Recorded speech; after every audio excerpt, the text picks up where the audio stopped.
जय भोलेनाथ, जय मां पार्वती। स्वागत है आपका कर्मा कुटीर पर, जहां हम आपके लिए लेकर आते हैं भक्तिभाव से उत्प्रोत कहानियां और जीवन में प्रेरणा देने वाली कथाएं। आज हम प्रस्तुत कर रहे हैं हरतालिका तीज की पावन कथा, जो स्त्रियों के लिए अखंड सौभाग्य और दाम्पत्य सुख की प्राप्ति का मार्ग दिखाती है। भाद्रपद मास की शुक्ल पक्ष की तृतीया तिथि को आने वाला हरतालिका तीज व्रत भारतीय परंपरा का एक अनमोल पर्व है। इस दिन विवाहित स्त्रियां अपने पति के दीर्घायु और अखंड सौभाग्य के लिए उपवास रखती हैं। वहीं अविवाहित कन्याएं मनचाहे वर की प्राप्ति हेतु यह व्रत करती हैं। शास्त्रों में वर्णन आता है कि इस व्रत की महिमा का संबंध स्वयं माता पार्वती और भगवान शिव के पावन विवाह से है। कहते हैं कि एक बार भगवान शंकर ने माता पार्वती को उनके पूर्वजन्म की तपस्या का स्मरण कराते हुए इस व्रत का महत्व बताया। भोलेनाथ ने कहा, हे गौरी, जब तुमने हिमालय पर गंगा तट के समीप बचपन से ही कठोर तपस्या प्रारंभ की थी, तब 12 वर्षों तक तुमने अन्न का सेवन नहीं किया, वृक्षों के सूखे पत्तों पर जीवन बिताया और निरंतर मेरा स्मरण करती रहीं।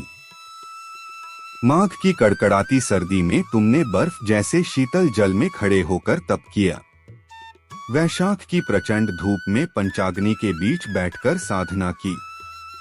श्रावण की घनघोर वर्षा में बिना छत, बिना आसरा, खुले आकाश के नीचे भूखे प्यासे रहकर व्रत किया। तुम्हारी इस कठिन साधना को देखकर तुम्हारे पिता हिमालय राज बहुत चिंतित और दुखी हो जाते थे। एक दिन जब वे अत्यधिक व्यथित थे, तभी देवऋषि नारद वहां आए। हिमालय ने आदर पूर्वक उनका स्वागत किया और उनकी आगमन का कारण पूछा। नारद जी ने मुस्कुराते हुए कहा, गिरिराज, मैं यहाँ भगवान विष्णु के आदेश से आया हूँ। आपकी पुत्री की कठोर तपस्या से प्रसन्न होकर वे उनसे विवाह करना चाहते हैं। यह सुनकर पर्वतराज के हृदय में हर्ष उमड़ आया। उन्होंने सोचा कि यदि स्वयं श्रीहरि उनकी कन्या का वरण करेंगे तो इससे बड़ा सौभाग्य और क्या हो सकता है। वे बोले, हे मुनिवर, यदि स्वयं विष्णु मेरी पुत्री को स्वीकार करना चाहते हैं तो मुझे इसमें कोई आपत्ति नहीं। हर पिता का यही सपना होता है कि उसकी पुत्री सुख समृद्धि से परिपूर्ण जीवन व्यतीत करे, लेकिन जब यह समाचार माता पार्वती तक पहुंचा तो वे व्याकुल हो उठीं। उनके हृदय में तो केवल भगवान शंकर ही बसे थे। उन्होंने बचपन से ही महादेव को अपने पति के रूप में स्वीकार कर लिया था। यह सुनकर उनके मन में विचित्र धर्म संकट उत्पन्न हो गया। उन्हें लगा कि यदि उनका विवाह विष्णु जी से हो गया तो यह उनके जीवन के उद्देश्य का अंत होगा। दुखी होकर उन्होंने अपनी सखी से अपनी व्यथा साझा की और कहा, मैंने मन, वचन और कर्म से भगवान शंकर को पति रूप में स्वीकार किया है, किंतु मेरे पिता ने मेरा विवाह विष्णु जी से तय कर दिया है। अब मेरे पास प्राण त्यागने के अतिरिक्त कोई उपाय नहीं बचा है। उनकी सखी अत्यंत बुद्धिमान और धैर्यशील थी। उसने माता पार्वती को समझाते हुए कहा, सखी, मृत्यु किसी समस्या का समाधान नहीं है। स्त्री के जीवन की सबसे बड़ी शक्ति उसकी निष्ठा और आस्था होती है। यदि तुम्हारे हृदय में भगवान शंकर के लिए अटूट श्रद्धा है तो तुम्हें साधना के मार्ग पर अडिग रहना चाहिए। आओ, मैं तुम्हें ऐसे वन में ले चलती हूँ जहाँ कोई तुम्हें खोज न पाए। वहाँ तुम शांत मन से तप करो। मुझे विश्वास है कि देवाधिदेव महादेव अवश्य ही तुम्हें प्राप्त होंगे। सखी की प्रेरणा से माता पार्वती अपने पिता के घर को छोड़कर गहन वन में चली गईं। वहाँ एक नदी के तट पर स्थित गुफा में उन्होंने अपनी साधना आरंभ की। दिन रात वे केवल भगवान शंकर का ध्यान करती और उनके नाम का स्मरण करती। समय बीतता गया और अंततः भाद्रपद मास की शुक्ल तृतीया की रात आई। उस रात आकाश में हस्त नक्षत्र था। माता पार्वती ने उस दिन रेत से शिवलिंग का निर्माण किया और अखंड निष्ठा के साथ उसका पूजन किया। उन्होंने जल, बेलपत्र और फूल अर्पित कर भक्ति से भरे गीत गाए और संपूर्ण रात जागरण किया।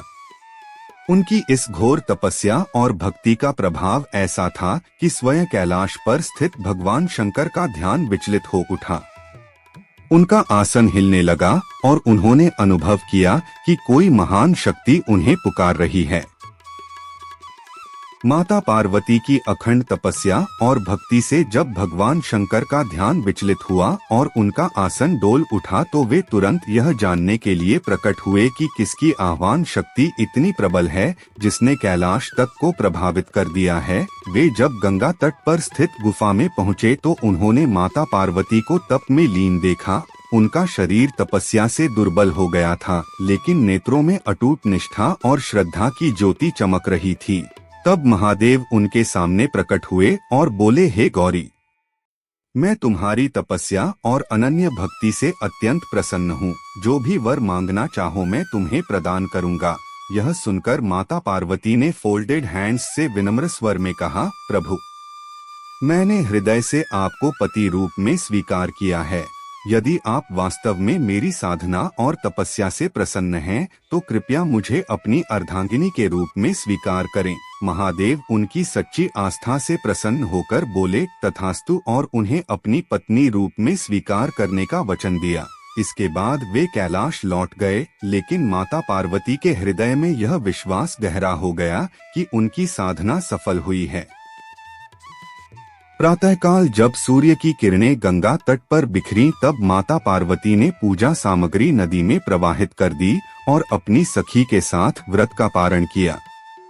इसी बीच पर्वतराज हिमालय अपनी पुत्री को खोजते खोजते वहां आ पहुंचे। उन्होंने अपनी पुत्री की तपस्या और कृशकाय अवस्था को देखकर हृदय से वेदना अनुभव की और आंसू बहाने लगे।